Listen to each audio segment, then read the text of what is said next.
I stand in the center of my living room, letting the soft glow of fairy lights dance across the exposed brick walls I spent weeks restoring by hand. A banner, carefully crafted from vintage wallpaper scraps, catches the light. "Happy birthday, Serena." Friends and family fill the space, their laughter mingling with the clink of glasses and the warmth of celebration.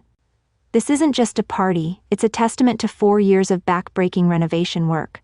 What was once a crumbling shell is now my home, built with my own hands, my own vision. Every detail, from the hand-stained hardwood floors to the carefully restored crown molding, carries a piece of me.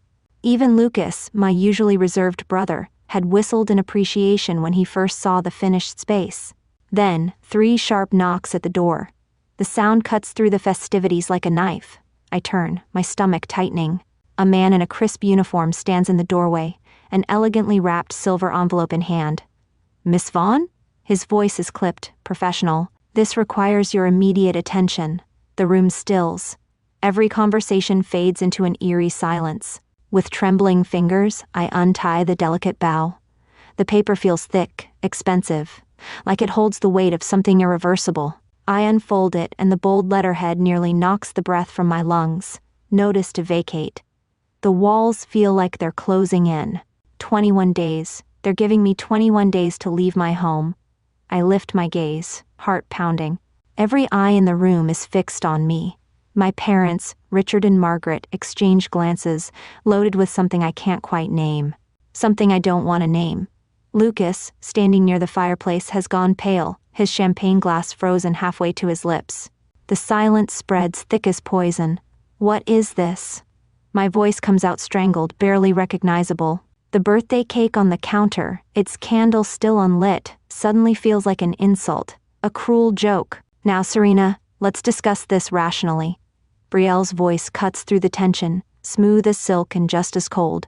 My cousin steps forward, her designer heels clicking against the floors I spent weeks refinishing. "The market is incredibly hot right now," she continues, like she's discussing stock options instead of my home. "It would be foolish not to capitalize on such an opportunity." Capitalize? The word curdles in my mouth. "This is my home," I say, my voice low but steady. "I've put 4 years of my life into this place." Brielle doesn't blink. "The apartment is still in Richard's and Margaret's names," she says, as if explaining a simple fact to a child. "The financial potential is simply too significant to ignore." Memories flash through my mind like a cruel slideshow. Brielle's knowing smirks at family gatherings. Lucas's awkward silences, my parents' evasive answers whenever I asked about finalizing the property transfer. All the little moments I brushed aside, forming a picture I can finally see.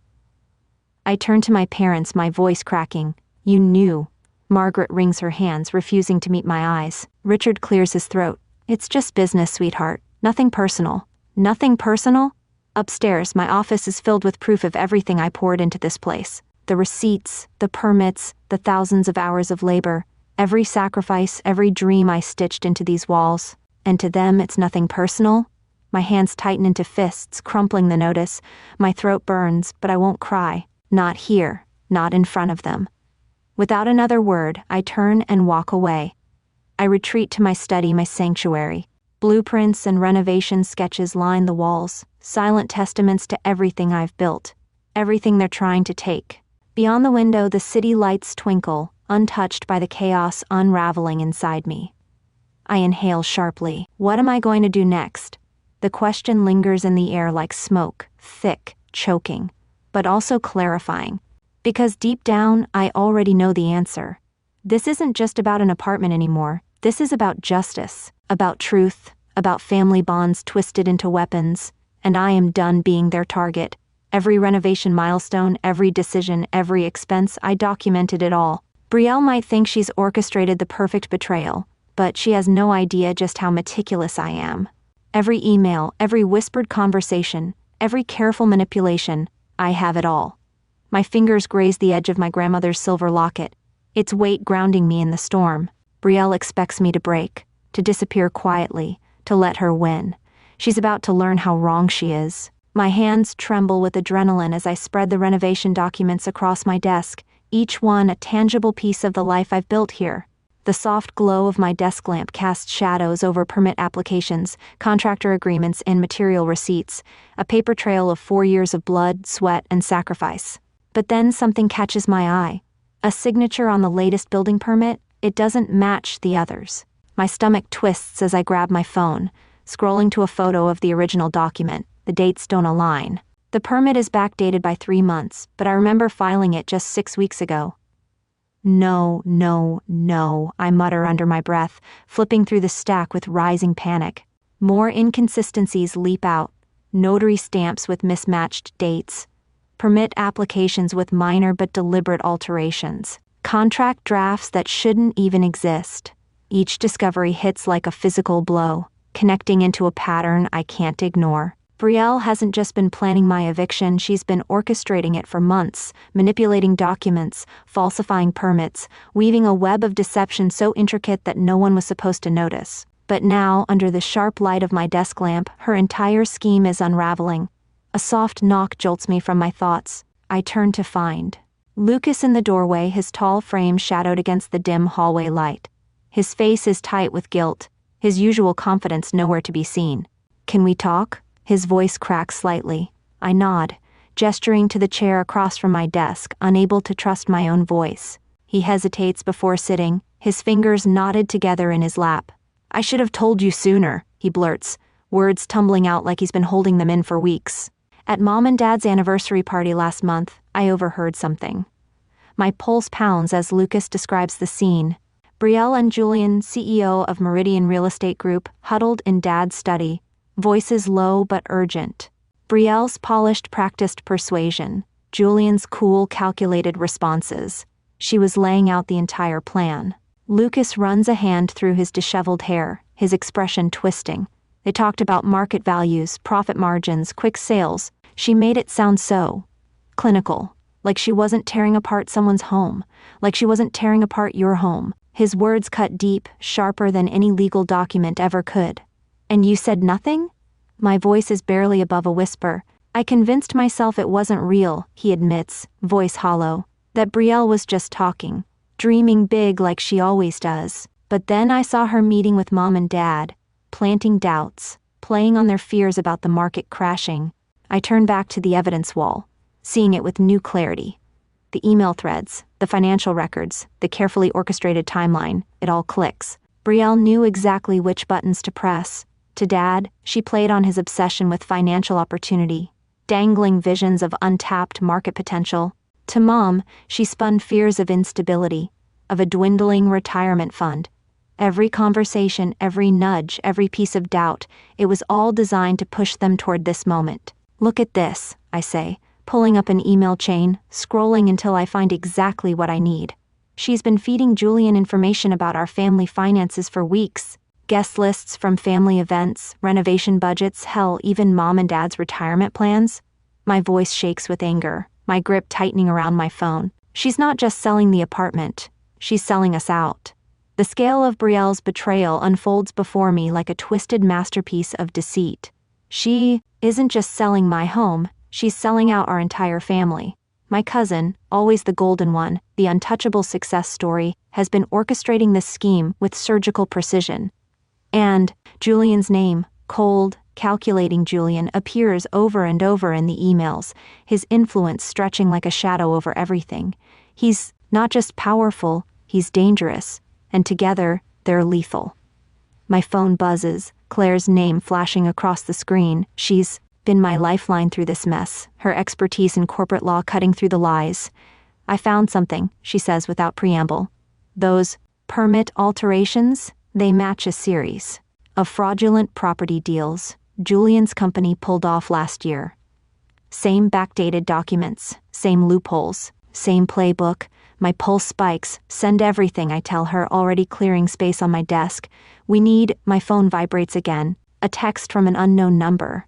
The words make my breath catch. "Back off now, or you'll regret it. Some things should stay buried." A chill slithers down my spine. I turn the screen to Lucas, and his face goes pale. "Serena, maybe," I cut him off. "No." My voice is steel. I'm done backing off. I'm done letting them control the narrative. I reach for the bottom drawer of my filing cabinet, pulling out a folder I almost forgot existed. My hands steady as I flip it open, revealing the final piece of evidence that could shatter Brielle's entire scheme. Lucas leans in, his brows furrowed. What is that? I meet his eyes, a grim smile playing on my lips. That depends on how badly Brielle wants to play this game. The Grand Regency Hotel glows with opulence, its chandeliers casting golden reflections across polished marble. Tonight's charity gala is supposed to be about historic preservation, a cause Brielle has championed with performative grace. But I know better.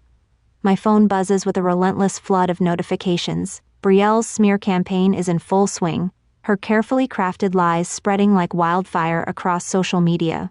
I slip away from the glittering crowd, my heels clicking against the floor as I make my way to the private lounge. The leather chair creaks beneath me as I open my laptop, my fingers trembling slightly as I pull up her corporate archives. Come on. And then, got you. The files spill open before me, a digital confession, timestamps that don't match metadata, permit numbers in perfect sequence when they should be randomized. Every forged document is another blade in my back, but now it's also ammunition. A notification pops up, a live stream. I plug in my earbuds and Brielle's voice oozes through like honey laced with poison. Of course, we're deeply concerned about the structural integrity of the renovations. The safety of our community must come first. My hands clench into fists. I spent months ensuring my renovation was flawless, but there it is, fake inspection reports, carefully leaked to paint my work as a liability. Then I find it, a recording. My stomach knots as I press play. Brielle's voice, sharp and confident. The property values in that neighborhood are about to skyrocket, Julian. Once we force a quick sale, the returns will be astronomical. A beat of silence, then Julian's smooth chuckle. Your cousin won't know what hit her. I sit back, my heartbeat a steady drum in my ears. Outside the lounge doors, the gala hums on, glasses clink, laughter rings through the air. Brielle is out there right now, working the room with that practiced smile, shaking hands, weaving more lies. But not for much longer. The next evening, the Bellevue Manor dining room is the picture of old money, elegance. Crystal stemware gleams under candlelight, and the air hums with hushed conversation. The perfect stage for what comes next. I wait until the main course is served before pushing back my chair. The legs scrape against the hardwood floor, sending a ripple of attention my way.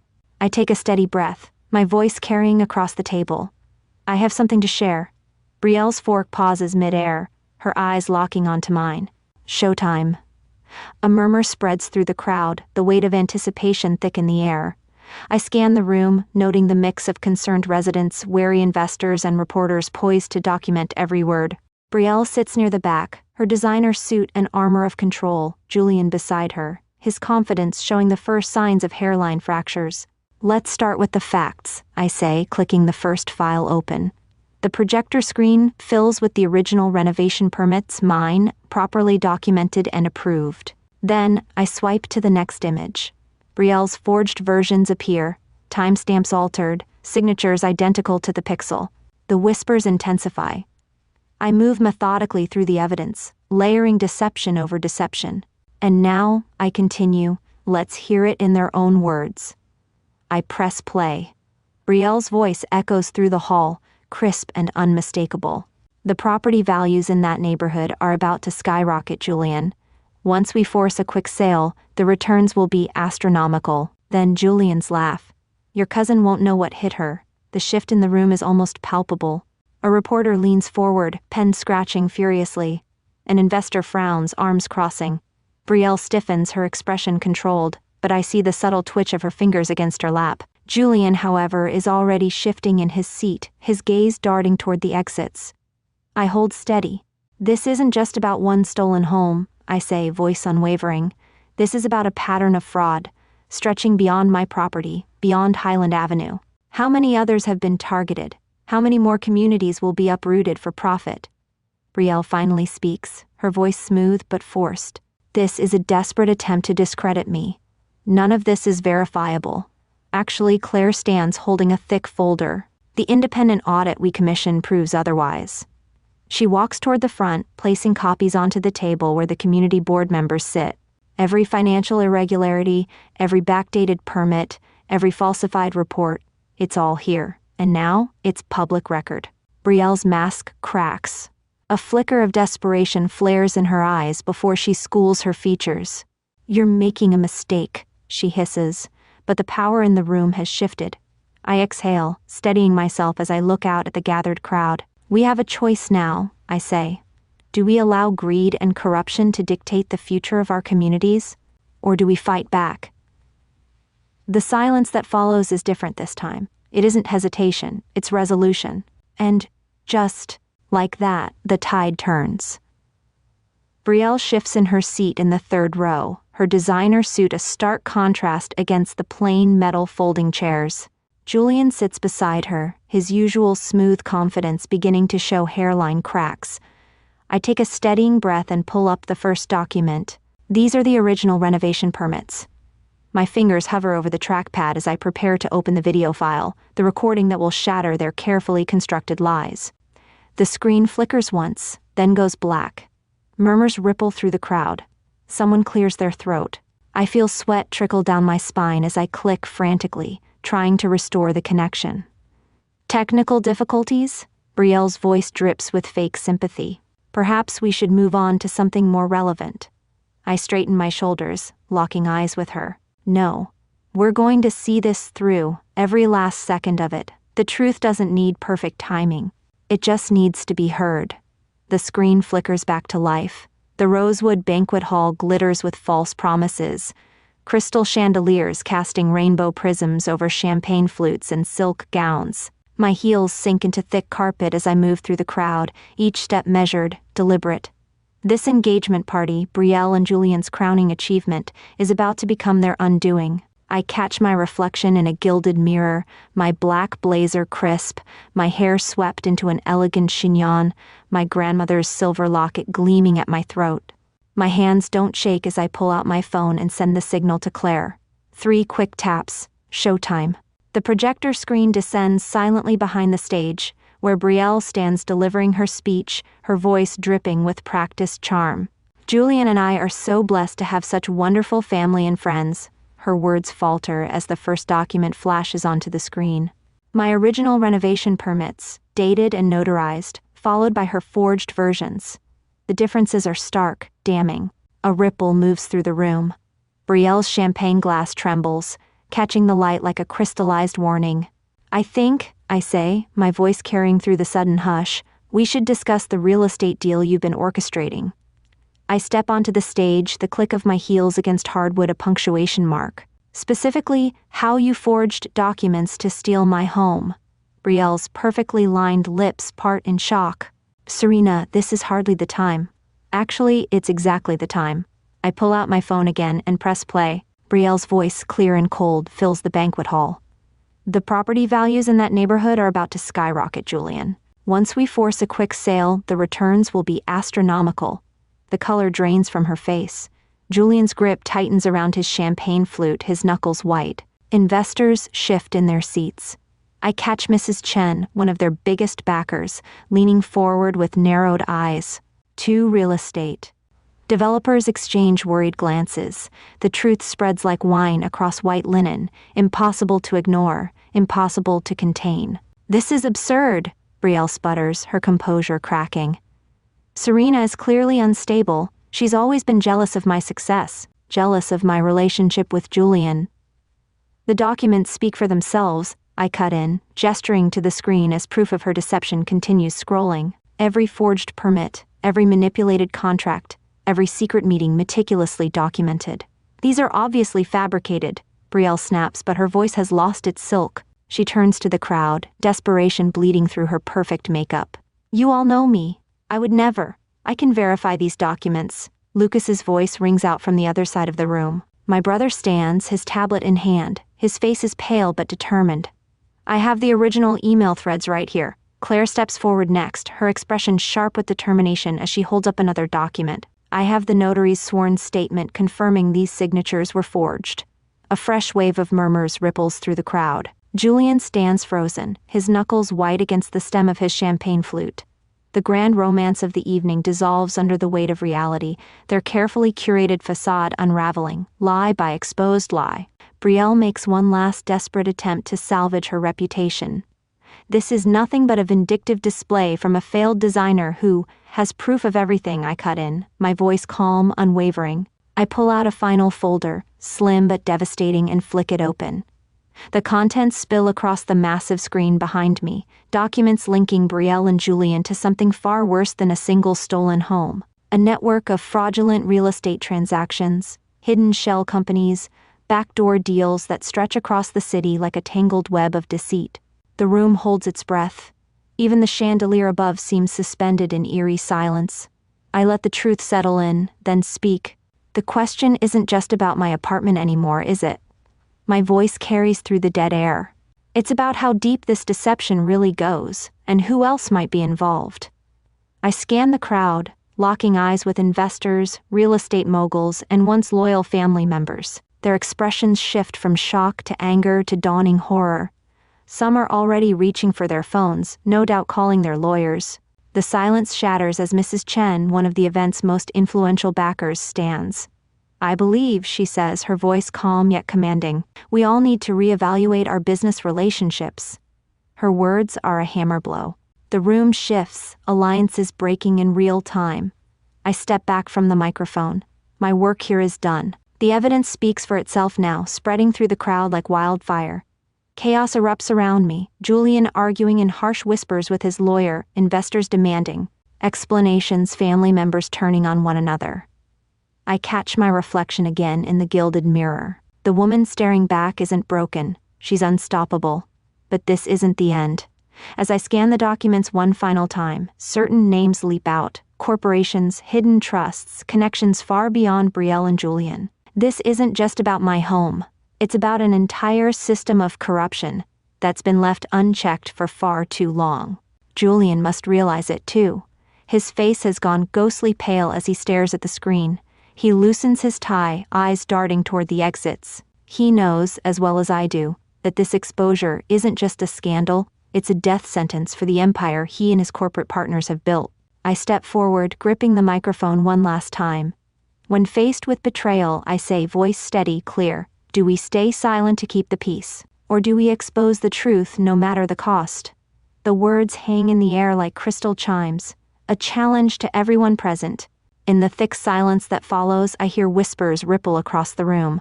How deep does this go? Who else is involved? What about the other properties? And I know I'm only getting started. My hands tighten around the podium at the Langston Convention Center, my knuckles pressing into the polished wood. The crowd shifts with unease, faces I've known my whole life now unfamiliar, twisted with uncertainty. At the back of the room, Brielle stands rigid, her designer heels planted on the marble floor, gripping a megaphone like a weapon. Her voice crackles through the speakers, sharp and distorted. "My legal team from Harrison and Yale will be filing immediate action," she declares, her tone all authority and control, as if she can still spin this in her favor. But the panic in her eyes tells me otherwise. Anyone supporting Serena's fraudulent claims will face severe consequences. Brielle's voice blares through the megaphone, sharp and commanding. My tablet vibrates in my hand, notification after notification flooding in. On the screen, manipulated images spread like wildfire, doctored receipts, altered permit dates, falsified contracts. My renovation project, my 4 years of relentless work, twisted into a fabricated scandal. Brielle's PR team moves fast, flooding social media with their premeditated smear campaign. They've been preparing for this. The evidence they present is polished, calculated, but it's a house of cards. Brielle continues, her voice unwavering.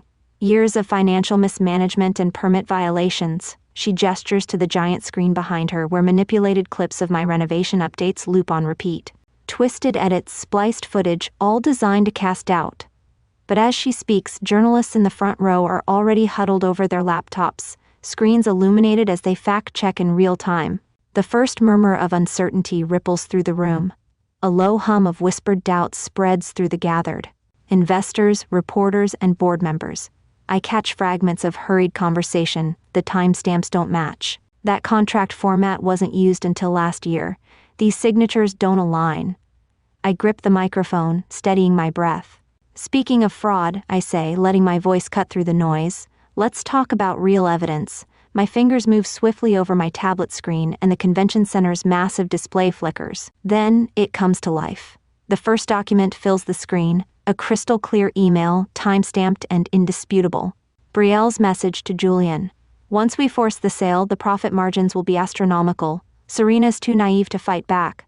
A collective gasp spreads across the room. Brielle's grip on the megaphone wavers, just slightly. She knows this isn't something she can spin away. I don't pause. The momentum is mine. Here's the original permit application. I swipe again. And here's Brielle's forged version. Notice the identical signatures. Pixel for pixel. Forgery software leaves traces, cousin. The words come out cold, deliberate. A journalist in the front row types furiously. More heads turn toward the screen. Investors, once uncertain, now lean in, their expressions hardening as each new piece of evidence lands like a hammer strike. This is absurd, Brielle snaps, her voice cracking under the pressure. Those documents are clearly time-stamped, clearly notarized. I cut her off, my voice unwavering. A hush falls over the room as I reach for my grandmother's locket, pulling it from beneath my blazer. With a quiet click, I open it, revealing the tiny USB drive tucked inside. And this, I say, holding it up, is the audio recording from your meeting with Julian last week, the one where you outlined the entire scheme. The megaphone slips from Brielle's fingers. It clatters against the marble floor, the sharp sound echoing through the dead silence. With slow, deliberate movement, I pull a crisp white business card from my pocket. The embossed logo gleams under the overhead lights. Jonathan Reed Law Offices. I hold it up just long enough for the crowd to see, then let it fall onto the podium. The room collectively holds its breath as it lands face up. A declaration of war. The energy shifts like a physical force. Where Brielle once commanded attention, she now stands alone, abandoned by the power she so carefully curated. Julian inches away from her, his phone already pressed to his ear. Even from where I stand, I catch pieces of his conversation. Withdraw immediately. Reputation risk can't be associated. I turn back to the crowd, my voice clear and steady. The formal lawsuit will be filed today.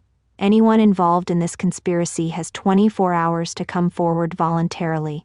After that, I let the silence hang, the weight of my words pressing down on every guilty party in the room. A beat passes, then another. Uncle Jonathan steps forward first. His voice carries, firm and resolute. This manipulation ends now. Next to him, Aunt Helen, a woman who rarely speaks in public, lifts her chin and adds, I refuse to be part of this disgrace. One by one, figures in the crowd begin shifting. Investors pull out their phones. Business partners whisper in urgent tones. Family members step away from Brielle like she's toxic, untouchable. The very foundation of her scheme crumbles beneath her feet. The convention center erupts into controlled chaos, the ripple effect unstoppable now.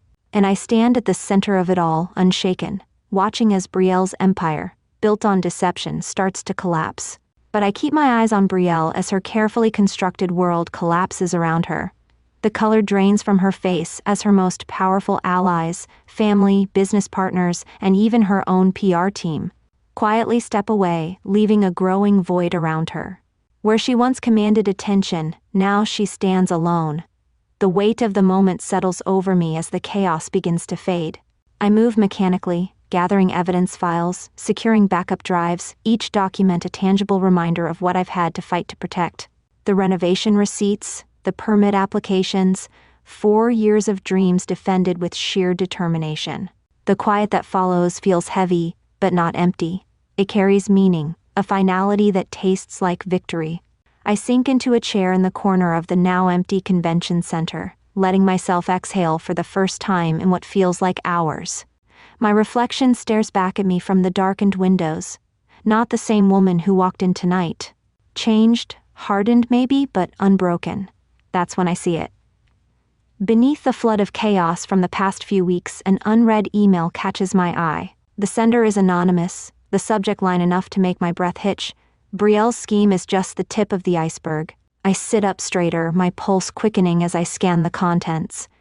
The email outlines something much bigger than my apartment, bigger than Brielle and Julian. It suggests a deeply embedded network of real estate fraud stretching across the city, one that could upend the entire market.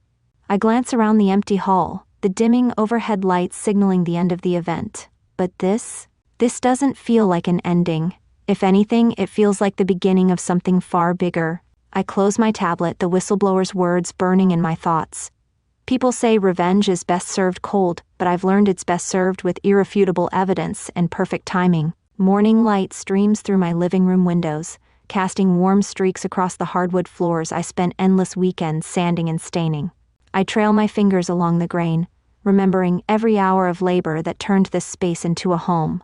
Each board tells a story, not just of renovation, but of reclamation. The soft glow catches the brass handles of my grandmother's antique sideboard, now polished and proudly displayed against the exposed brick wall I painstakingly restored. My reflection fragments across its glossy surface, revealing a woman who has fought, endured, and come out stronger. I move toward the wall where a framed photograph hangs, the moment everything changed. A snapshot from that night at the Langston Convention Center, Brielle's engagement party. The chandeliers cast fractured light over the crowd, their faces frozen in collective shock as I stood at the podium exposing the truth. The memory still stings, but now the pain has settled into something else, something sharper, something resolute. The sound of footsteps pulls me from my thoughts. Lucas appears in the doorway, his presence no longer carrying the tension it once did. Instead, there's something steady between us now, an understanding, a quiet solidarity. He holds out a steaming mug. Coffee's ready. A simple gesture, but it speaks volumes about how far we've come. He notices the photograph, his expression thoughtful. Sometimes I still can't believe how it all played out. Neither can I admit, taking a slow sip of coffee, breathing in the rich warmth. But every step led us here. The doorbell chimes, a sound that no longer carries the weight of dread. I move toward it, opening the door to the people who stood beside me when everything crumbled. Claire steps in first, her embrace as fierce as ever. Owen follows, shoulders still carrying the weight of his own battle. But there's a lightness in his eyes now. One by one, others arrive. Friends, family members who chose truth over convenience. Allies who helped expose the corruption that nearly swallowed everything I built. We gather in the dining area, where the echoes of strained conversations and empty pleasantries have been replaced with something real. Laughter, warmth, the easy rhythm of people who stood through the storm and made it to the other side. The vintage record player hums in the background, its soft jazz mixing with the clinking of glasses, the low murmur of conversation, the sound of rebuilding not just a home, but something far more lasting. Soft jazz hums from the vintage record player, a restoration project that turned out to be more than just a hobby. It became a symbol of renewal. The gentle melody weaves through the clinking of glasses, the warmth of conversation, the quiet laughter of people who understand survival. I find Owen by the window, his silhouette outlined against the city lights, his fingers tracing absent patterns on the rim of his glass. "How are you holding up?" I ask, recognizing the weight behind his distant stare. He exhales, a slow, measured breath.